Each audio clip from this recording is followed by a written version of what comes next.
সপ্তাহের প্রথম দিন ৭ সকালে খাস কলকাতায় শুট আউট। সোমবার দক্ষিণ শহরতলির হরিদেবপুর এলাকায় একটি ক্লাবের সামনে চলল গুলি। এক মহিলাকে লক্ষ্য করে গুলি চালায় বাইক আরোহী দুষ্কৃতীরা। পিঠে গুলি লাগে ওই মহিলার। তাকে উদ্ধার করে এমআর বাঙ্গুর হাসপাতালে ভর্তি করা হয়। আশঙ্কাজনক অবস্থায় সেইখানেই চিকিৎসা চলছে তার। দুষ্কৃতীরা পলাতক। ৭ সকালে এমন কাণ্ডের জেরে তীব্র আতঙ্ক এলাকায়। ঘটনার খবর পেয়ে তদন্তে নেমেছে পুলিশ।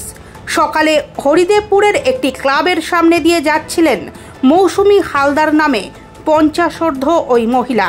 আচমকাই তার ওপর হামলা চালায় দুষ্কৃতী। পেছন থেকে বাইকে করে এসে মৌসুমী দেবীকে লক্ষ্য করে গুলি চালিয়ে চম্পট দেয়। রাস্তার ওপর লুটিয়ে পড়েন মৌসুমী দেবী।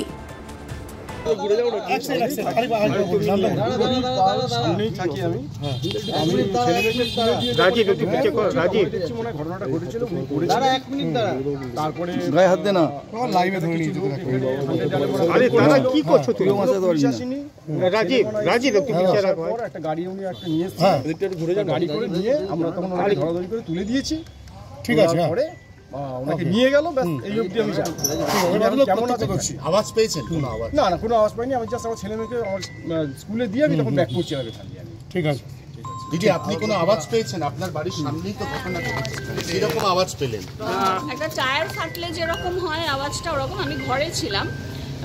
ফার্স্টে সকালবেলা আমি বারান্দায় জামা কাপড় শুকোচ্ছে কিনা দেখতে এসে দেখছি কেউ একজন দাঁড়িয়েছিলেন বাইক, বাট হেলমেট পরা। তো আমি নর্মালি ঘরে চলে গেছি।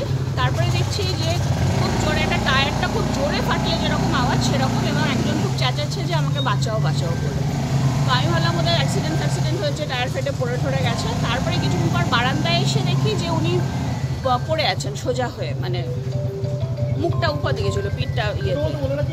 তারপরে ওই আওয়াজটা পেয়ে সবাই পাড়ার অনেকে এসেছে। কাউকে দেখেছিলেন দিদি? না, আমি দেখিনি, বাট যদি উনি হয়ে থাকেন, আমি কাউকে গুলি টুলি চালাতে দেখিনি। ততক্ষণে উনি অলরেডি অনেকটা এগিয়ে বাইক করে। কজন ছিল? একজন।